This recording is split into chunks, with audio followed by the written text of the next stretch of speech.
Borja, Zaragoza, agosto de 2012. Unos pasos resuenan en el interior del santuario de Misericordia. El templo está en calma casi por completo, ajeno al jaleo que se propagaba más allá de sus muros, de no ser por un círculo de la más estrecha confianza del párroco, Florencio Garcés, arremolinado en torno a un pequeño enigma pintado en una pared. En sus voces, casi susurros, hay tensión, como si tuvieran miedo de que sus palabras pudieran escapar de ese cerco, y sus miradas no hacían más que saltar de la pared al rostro del sacerdote. Entre los presentes, Francisco Miguel Arilla, alcalde del pueblo, con la camisa remangada y gesto cansado, aún sigue insistiendo en que eso solo puede ser obra de un acto vandálico. Alguien se había colado en la iglesia y había destrozado el fresco que había decorado aquella pared desde que, en 1930, lo pintara Elías García Martínez. Garcés, imperturbable, seguía respondiendo con las mismas palabras. No, ha sido ella. Está todo confirmado. Desde el muro, un rostro borroso los miraba de medio lado, sin parpadear. Tenemos que evitar que se sepa. Las palabras retumbaron por el cuerpo de Naves, solo para encontrarse de nuevo con la negativa del párroco. Él mismo había sido el primero que había asegurado que se trataba de una gamberrada, que se había pasado del límite, hasta que Cecilia regresó. Es tarde, respondió, simplemente. Ya lo saben todo. Tras ellos, nuevos pasos se aproximaron, precediendo durante unos segundos eternos a la frase que terminó por hacer añicos la frágil paz del santuario, dirigida tanto a Florencio Garcés como a Francisco Miguel Larilla. Una frase que cambiaría a Borja para siempre. Han venido de la BBC. Quieren verlo.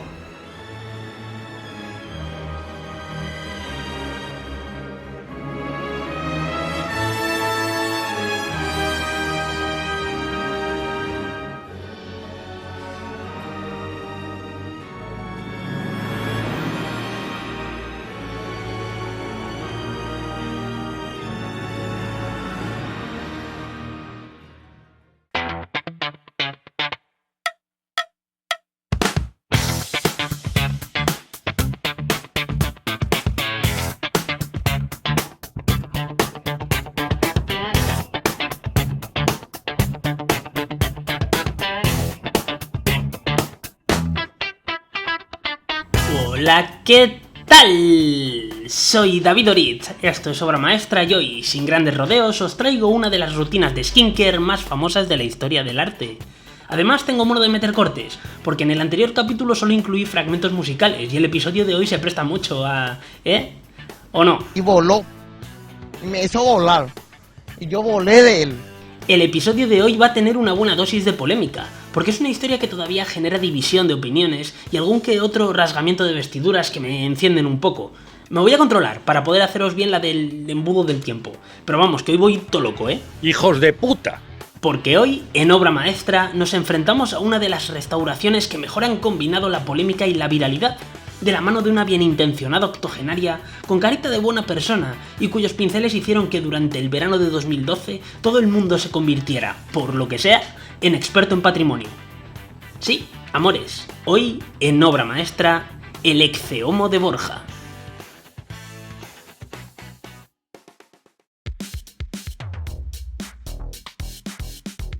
Lo primero que debemos de tratar, por supuesto, es lo relativo a la restauración y a la conservación del patrimonio.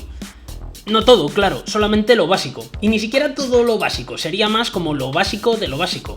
Porque en su día a mí lo básico me llevó un cuatrimestre y encima no probé a la primera. Pero sí que vamos a intentar dejar un poco claro al menos un par de conceptos, como patrimonio cultural, conservación y restauración. El patrimonio cultural es, dicho grosso modo, me gusta esta expresión, aunque suena un poco guarra, ¿no? Grosso modo. El total de elementos producidos por la humanidad y que engloben una serie de características que supongan un testimonio o un legado sobre alguna de las fases de desarrollo de la especie, así como conjunto. Esto puede parecer un poco abstracto, pero lo entenderemos mucho más fácil si dejamos claro que todo este tipo de cuestiones empiezan a tenerse en cuenta cuando aparece una necesidad, en este caso la de conservación. Un ejemplo bastante famoso de esto es la Catedral de León. Se trata del primer bien declarado monumento nacional, en 1844. ¿El motivo? Pues uno tan sencillo como que amenazaba con venirse abajo, y la medida de protección más drástica posible era convertir esa amenaza de ruina en una cuestión de Estado, para obligar a que se pongan a su disposición todos los medios que tuvieran a mano para ello. Esta era una práctica que se estaba volviendo muy común en Europa en estos momentos, como una especie de extensión del pensamiento románico. Ya sabéis, la antesala del fascismo. Que no, coño, que no va por ahí. El romanticismo como movimiento cultural e intelectual en Europa estaba muy vinculado a una vuelta de la mirada por parte de toda esa intelectualidad de las potencias del viejo continente hacia el interior, hacia el concepto de nación. Una muletilla que en ese momento de desintegración colonial y cambios de poder estaba adquiriendo una dimensión bastante interesante. Para ellos, casualmente. Una de esas preocupaciones era precisamente la recuperación de monumentos que con el paso de todos los siglos, especialmente tras los gustos renacentistas y neoclásicos hay que decir, habían quedado condenados a una especie de ostracismo, o en su día se habían quedado inacabados, y estaban los pobres pues hechos una pena. Claro que con la solución encontraron un problema que no se esperaban. Eugène Viollet-le-Duc, otro francés, ¡qué manía!, es considerado por la historia del arte como el primer restaurador, y también era un poco del team Invente Román. Realizó un estudio bastante extenso de obras arquitectónicas que estaban inacabadas, y se propuso pues terminar el trabajo, pero metiendo un poquito sus morcillas, ¿no? Por ejemplo, restauró la Catedral de Notre Dame en París, pero también se sacó de la manga una torre extra. O la ciudad fortificada de Carcassonne, llamada así en honor al famoso juego de mesa.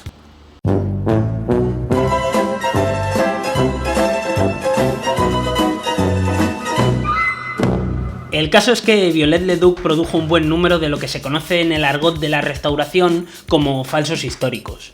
Es decir, reconstrucciones que pretenden mimetizarse con la obra original, y que no solo daban lugar a confusiones sobre lo que realmente tenían o no tenían esas obras originales, sino que además dificultaban en muy buena medida la posibilidad de distinguir dónde acababa esa parte original y empezaban las aportaciones posteriores. Un quebradero de cabeza que aún sigue dando por saco a muchos profesionales, porque era en plan, vamos a recuperar la muralla y aquí yo creo que quedaría bien una torre estilo Chateau. Y la gente diciendo, pero es una ciudadela de la Alta Edad Media. Y el otro contestando, XD, me la pela a besis, aquí vamos a poner un dragón. Y eso que se suponía que el objetivo era recuperar el pasado y las raíces y todo eso. En fin, las ciencias sociales. Con otros objetivos en mente, pero en gran parte también para ponerle remedio a este grave problema, en 1931 se publica la Carta de Atenas, surgida de los acuerdos de la Conferencia de Atenas también, en un momento en el que Grecia tenía una gran preocupación sobre la situación de otro gran hito cultural del que ya hablaremos, como es la Acrópolis de Atenas, que había sufrido ya unos cuantos estragos, de los que también hablaremos pronto, de eso y de la famosa mano larga de los ingleses.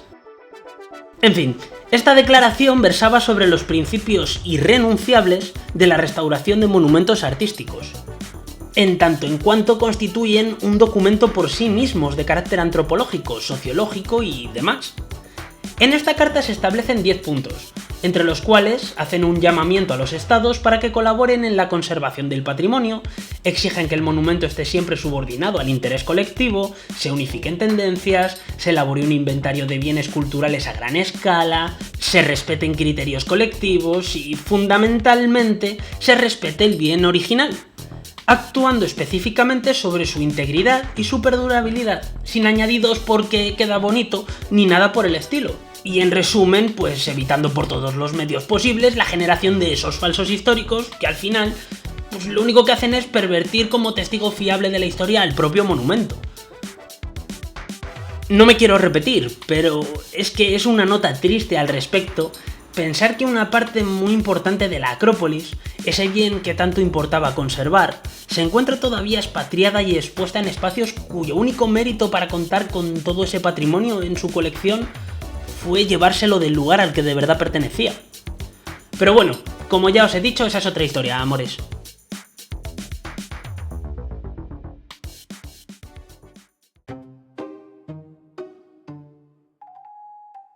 Bueno, pues una vez tenemos claro el tema de la conservación del patrimonio y de las restauraciones, al menos el nivel más básico posible como para podernos enfrentar a todo esto, pues vamos a ver qué onda con Doña Cecilia y el Ecce-Homo de Borja.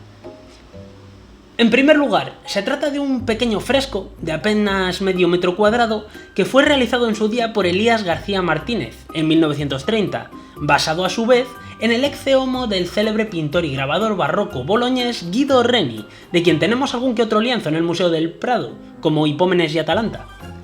El Ecce-Homo, que muestra un pasaje de la vida de Jesucristo muy concreto, como es prácticamente el momento exacto en el que acaba de ser martirizado y Poncio Pilatos le pone una corona de espinas y un manto rojo para burlarse de él, como supuesto rey de los judíos.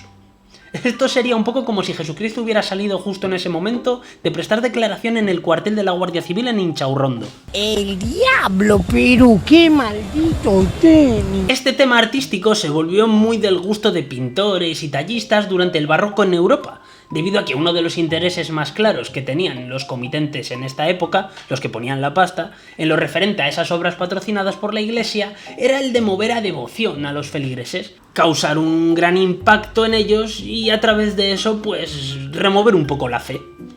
Por eso mismo, de hecho, se utilizan tantos temas martiriales en este momento, como la muerte de San Sebastián, del propio Guido Reni, o la crucifixión de San Pedro, de Caravaggio. De vuelta a nuestra historia, que no quiero que nos pase otra vez como con el podcast de Pedra. García Martínez solía veranear en Borja, cuando finalizaba el curso académico en la Escuela de Arte de Zaragoza, de la cual era catedrático. Aquí viene el primer palito, así, en general, porque el artista en realidad pintó esa obra como un divertimento veraniego, y eso es algo que podemos saber gracias a la técnica que utilizó. Para empezar, en los frescos solía utilizarse, por lo general, una imprimación previa sobre el muro, para facilitar la adherencia de la pintura y que durara. Esto convertía la técnica en algo más adecuado para pintores de mano rápida, que pudieran sobreponerse a la velocidad del secado del pigmento y evitaran repintes o dudas. Elías García Martínez, en cambio, pintó directamente sobre la piedra, sin una imprimación previa, lo cual es un proceso ideado para que la pieza dure poco, ya que las pinturas al óleo quedan expuestas a los agentes que hay en la piedra y en el aire, y sin la absorción de la capa de cal que se solía utilizar, pues se consume mucho más rápido. En resumen, todo apunta a un modesto homenaje veraniego con el permiso del párroco de la época.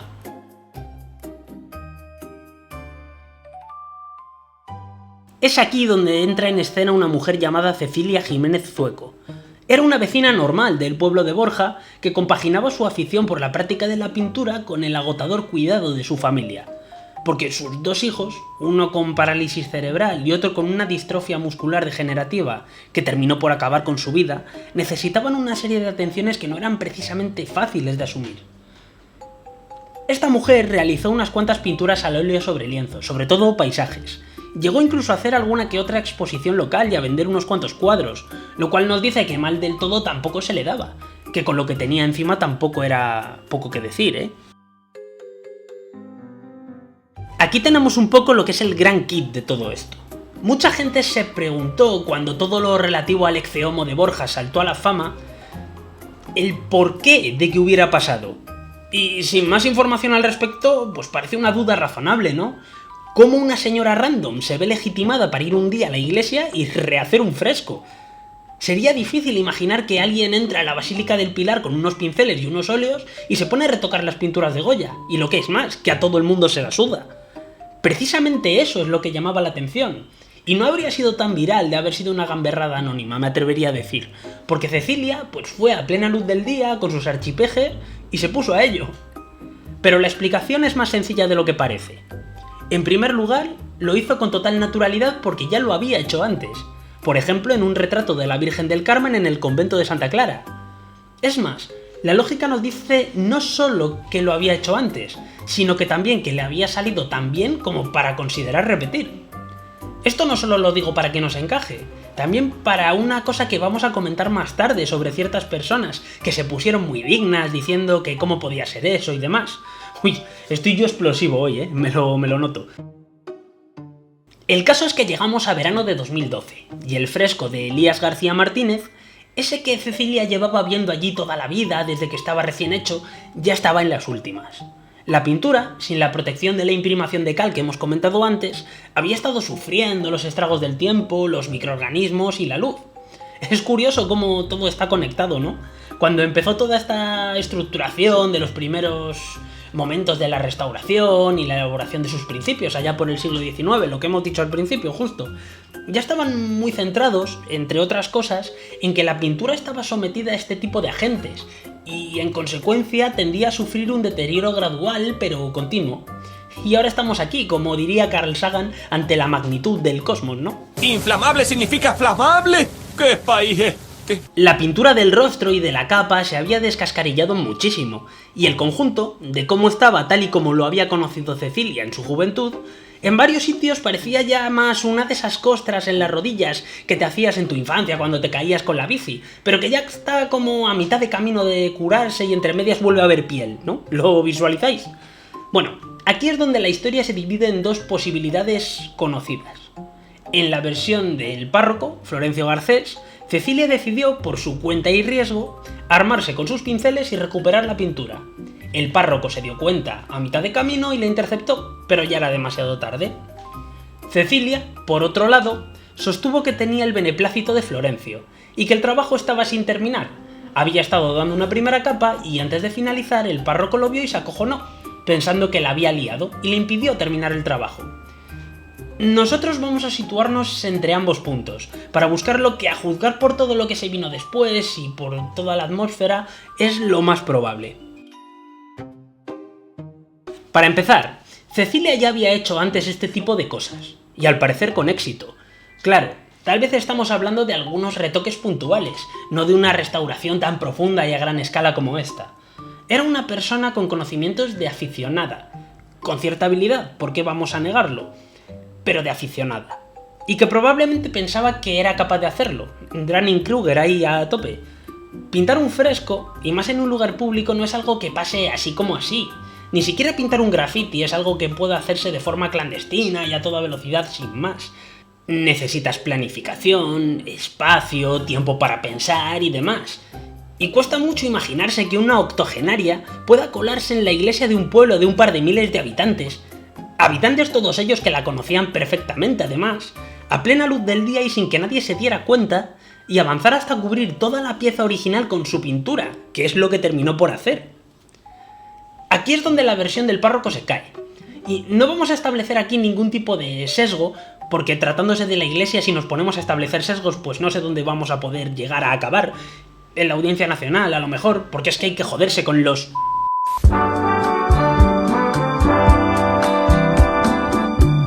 El caso es que Florencio Garcés fue un año después investigado e imputado por presuntos delitos de corrupción, aunque el alcalde de Borja negó abiertamente que se tratase de nada relacionado con la creada tras el tema este del episodio en el que estamos, Fundación Ecce Homo. ¿Sabéis eso de que las mentiras tienen las patas muy cortas? Pues simplemente, más cortas hay que tenerlas todavía como para no poder impedir antes el repinte total de un fresco de tu iglesia, supongo, y menos por una octogenaria. La versión de Cecilia, por otro lado, flaquea un poco más en los tiempos. Se supone que paró para descansar y cuando volvió al trabajo se encontró con que Garcés no la dejó continuar y ya está. ¿Cuál puede ser la verdad entonces? Pues he aquí mi teoría. El sacerdote dio su permiso a que Cecilia intentara arreglar la pintura, pensando que haría algo mucho menos agresivo, que se limitaría a rellenar los huecos y a dejarlo más o menos como estaba. Sin embargo, Cecilia se lió a meter pintura y pintura ahí como si le hubiese tocado en la feria, lo cual fue obstaculizando cada vez más su propio trabajo. ¿Por qué? Pues por una cosa que se conoce como principio o ley de cierre, amores. Esto es un elemento que viene de la llamada psicología de la Gestalt, una corriente surgida en Alemania a principios del siglo pasado y que se basa un poco en las formas. No soy un gran experto en la materia, ni mucho menos, lo mío es lo de los dibujicos, pero una de sus premisas consiste en que la mente tiene como una especie de configuración de base, que está predeterminada para incorporar todo lo que percibe a una lógica determinada. ¿Cómo funciona esto en lo relativo a la imagen? Pues está configurada en torno a ese principio o ley de cierre, que supuestamente dice que tu cabeza tiende a ir completando los detalles, como el juego aquel que consistía en unir los puntitos para descubrir la imagen. ¿Qué estaba pasando con el Ecce Homo? Pues que por hecho verga que estuviera, todavía podía intuirse la imagen que Cecilia conocía, la que estaba ahí desde el principio, aunque fuese más de memoria que otra cosa, pero seguía necesitando estos hitos para componerla, esos puntitos que unir.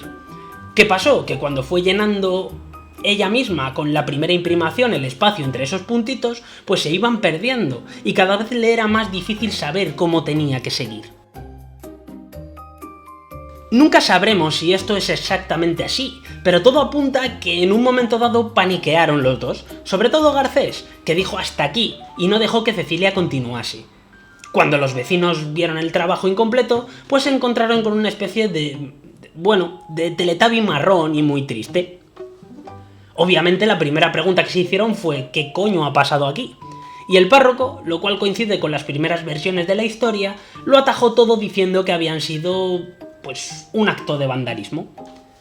Por aquel entonces, curiosamente, el Centro de Estudios Borjanos, un grupo cultural que tenía ya un blog, llevaba una especie de inventario del patrimonio cultural local, y el 7 de agosto de 2012 hacen una entrada en ese blog, en la cual explicaban que la pintura de Elías García Martínez, que hasta ese momento se había encontrado en un estado de gran deterioro, había sufrido una, abro y cierro comillas, intervención, de cuya autoría no se sabía nada en ese momento. Como hemos dicho antes, Borja era un pueblo no muy grande, donde todo el mundo se conocía. Por eso mismo no pasó mucho tiempo hasta que saltó la noticia, después de cierta asociación de ideas, y se ponía nombre y apellido a la persona artífice de aquel retoque, que sí, no era otra que Cecilia Jiménez Zueco. Cecilia sufrió bastante los primeros días, porque la noticia explotó de una manera muy poco habitual. Del blog del Centro de Estudios Borjanos saltó a la prensa local, de ahí a los medios nacionales, y apenas cuando toda España había empezado a flipar con todo esto, va la BBC y realiza un reportaje, conducido por un tal Christian Fraser, que declaró, cito textualmente, «Parece un boceto a lápiz de un simio muy peludo con una túnica que le queda pequeña». Miembros del círculo cercano de la mujer declararon que lo pasó muy mal, que derramó muchas lágrimas y que se encerró en su casa, muy disgustada por lo ocurrido y sin ganas de salir más. Entonces se hizo la verdadera magia. Al poco tiempo, la noticia empezó a convertirse en una fuente de memes, y en medio de toda la polémica, que no quiero tratar ahora porque estamos con la historia de Cecilia, la gente reaccionaba con humor y simpatía. Empezaba a aparecer gente interesada en ver esa nueva imagen, en hacerse fotos y en hacer paradas en el camino para visitar Borja. Y Cecilia empezó a recibir muestras de cariño que la fueron sacando poquito a poco del hoyo. Pronto empezó a dar su versión en público, a recibir entrevistas y a ser reconocida por la calle como la creadora del Ecceomo de Borja, el que pasó la historia y puso el pueblo en el mapa de la cultura popular nacional, mientras su cara y su restauración pasaban por el New York Times, Le Monde, el Telegraph y 1000 medios más. El atractivo que empezó a suscitar hizo que el ayuntamiento impulsara la creación de un centro de interpretación y de una fundación. Se empezó a fabricar merchandising y a cobrar una entrada de 3 euros por pasar al santuario de Misericordia a ver la pintura. Y las noticias empezaron a cambiar. Ya no hablaban del hecho en sí, sino del impacto que estaba teniendo en la economía y el interés turístico de Borja, incluyendo irónicamente a personas que se pusieron de perfil cuando todo salió a la luz y dejaron expuesta a una mujer de 81 años. Y ahora sí, es cuando nos metemos de lleno en la polémica. Venir a daros de hostias conmigo, hijos de puta. En primer lugar, un debate que surgió a posteriori se centró en la autoría del repinte. Es decir, todo el mundo sabe que la señora Cecilia fue su autora, pero la modificación de la obra es tan sustancial que mucha gente llegó a sugerir que se trataba de una obra nueva, y que Cecilia Jiménez era su autora por completo, por lo que la pintura de Elías García Martínez ya habría dejado de existir en verano de 2012, que es cuando alguien hizo otra cosa encima. Es un debate que nos lleva incluso a los mismísimos fundamentos de lo que es y de lo que no es el arte. Así, una modificación de la realidad previa tan completa como esta puede considerarse una pieza autónoma o no, casi como lo hicieron en su momento los ready-made de Duchamp y el dadaísmo. ¿Es una obra de arte deshacer una supuesta obra de arte? Yo tengo mi propia pregunta al respecto. ¿Qué es más importante? ¿La enésima pintura sacra realizada en una iglesia, por talentosa que sea? ¿O el Ecce Homo de Borja? ¿Qué expresa mejor la realidad histórica y social del lugar? ¿O qué es más un claro documento etnográfico y dibuja, nunca mejor dicho, con más claridad de la esencia de ese lugar y de ese momento? Esto, claro, sin despreciar para nada a García Martínez, pero entendiendo que él mismo sabía que su pintura no había sido más que un pequeño homenaje veraniego, casi como quien traza una imagen maravillosa en la arena de una playa, sabiendo que la marea se la va a llevar tarde o temprano. Por supuesto, quiero dejar muy claro que no estoy defendiendo que ahora se coja y se abra la veda de repintarlo todo, de hacer falsos históricos a trocomocho y de desvirtuar todo el valor del arte como testigo de la historia. Estoy juzgando este hecho en concreto, en su contexto, y según mi percepción al respecto. El contexto muchas veces es lo más importante del análisis artístico en sí. Además, me da la cabeza para juzgar algo que es a toro pasado, que es irreversible ya. Y por qué no decirlo, de una forma oportunista, porque al final salió entre comillas bien. Pero claro, es que la realidad es lo que es, y no estoy valorando el hecho sino las consecuencias sufridas. Más allá de esto, y repito, sin defender la práctica de la mala praxis con el patrimonio, Cecilia Giménez sufrió una gravísima falta de respeto desde el principio. Y no solo por quienes optaron por dejar que fuese ella quien se comiera un marrón que no fue luego tal cosa, sino todo lo contrario. El estado de conservación en el que estaba el Ecce Homo del Santuario de Misericordia era tan lamentable como el de tantas y tantas obras que están abandonadas en pueblos medio vacíos por toda la península, como si no valieran nada. Al menos en este caso era algo más normal que sucediera por la técnica que se utilizó, pero sería difícil enumerar cuántas iglesias de pueblos de apenas 100 habitantes de Castilla y León tienen por ahí alguna talla de Berruguete o de Gregorio Fernández. ¿Cuántas autopistas pasan al lado de templos visigóticos con 1300 años de antigüedad? ¿O cuántos edificios históricos son derrumbados por completo, a excepción de la fachada, para dar lugar luego a bloques que luego se convierten en pisos turísticos, en hostels o en franquicias de cadenas del sector textil? La conservación del monumento histórico a nivel nacional es en muchos casos mucho más que mejorable, y eso siendo amables. Hay falta de medios, hay falta de oportunidades, y en consecuencia hay falta de profesionales, porque el arte y el patrimonio son presa de una realidad que nos cuesta reconocer en voz alta. Solo importa si cala en la lógica del consumo, por la cual una inversión debe ser cifrable como riesgo y como oportunidad de beneficio. Y es una contradicción que vemos también en otro contexto, como es el de la vivienda. Cuando se pone la mercantilización de las casas como nodos de extracción de valor, un peldaño o más por encima de la necesidad y el derecho de tener una vivienda digna. Con el turismo pasa exactamente lo mismo. Es más, es algo que está interconectado. Si vale para negocio merece la pena preocuparse por ello, si no, pues que se pudra. Pues tenemos que empezar a preguntarnos si queremos vivir a la sombra de esa premisa. Y luego, por otro lado, igual es que tenemos que aprender a aceptar las consecuencias de todo esto. Hubo muchos profesionales del sector que fueron a lo fácil, que era meterse con Cecilia Giménez, sin haber siquiera hecho una valoración previa de la obra de la que estamos hablando. Que si intrusismo, que si falta de respeto a los profesionales. Oye, mira, cariño, ¿te has preguntado por qué nadie ha contado con ningún restaurador o con ningún experto en patrimonio después, cuando el Ecce Homo de Borja empezó a resultar rentable? ¿Por qué no aprovechas esos conocimientos para denunciar públicamente la situación de abandono a la que se ve sometida el patrimonio? Porque volvemos a lo mismo. Es la misma problemática que ha estado vaciando pueblos y focalizando la vida en torno a zonas que ya están sobrepobladas. Cecilia Giménez, por lo menos, hizo lo que hizo porque se preocupaba por su pueblo. Por imágenes como la que vio desde que era niña empezar a estropearse sin que nadie hiciera nada al respecto, como si fuera la huella de ceniza de una colilla al apagarse, arrastrada por la erosión del día a día. El Ecce Homo de Borja, por otro lado, sí que se ha convertido involuntariamente en una obra de arte distinta por completo, no solo por su cambio estético, sino también porque ha sido algo resignificado como un icono popular en lugar de religioso, porque ha adquirido un matiz atemporal, mientras que el tema iconográfico del Ecce Homo siempre tiene connotaciones de mirada al pasado. Ya no es una imagen unívoca, sujeta al contexto de un templo y a una intención. Ahora significa muchas más cosas, sobre todo para Borja.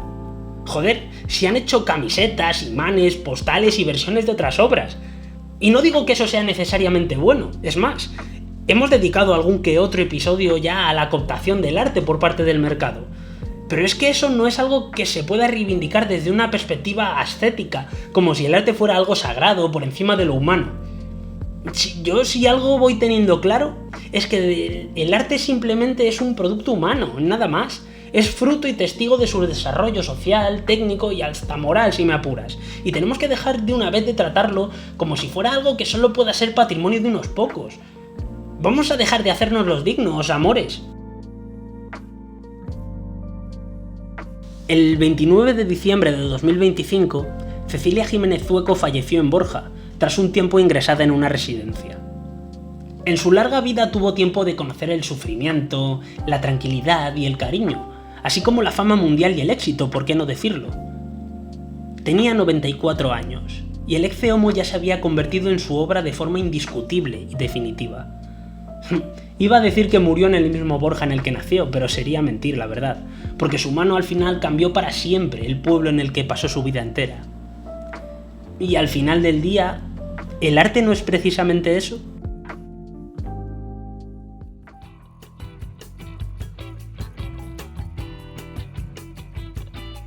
En fin, que me pongo tierno. Hasta aquí hemos llegado por hoy, amores. Antes de cortar, quiero comentaros que al menos durante el verano voy a cambiar un poco el paso y voy a reducir la publicación de episodios a uno cada 2 semanas, en lugar del capítulo semanal que venía trayendo últimamente. No es solo por el calor, que también, porque es que me quita las ganas de vivir. También estoy intentando darle un pequeño arreón a mi siguiente novela, que estoy a punto de terminar. Eso me recuerda que todavía no os he contado nada aquí sobre la primera, lo cual confirma que soy un puñetero desastre. Pero bueno, me tenéis que querer como soy, ¿no? Si me queréis a mí, más chance, si me queréis algo, irse. Pero bueno, todo eso va a cambiar pronto, porque la próxima entrega va a ser muy distinta, y sí, por fin voy a venir aquí a hablar de mi libro, como dijo... bueno, ya sabéis. Así que si me queréis, suscribirse, dejar corazoncitos y no os perdáis ni un instante, porque aquí es que la maquinaria no para, mi gente. Adiós.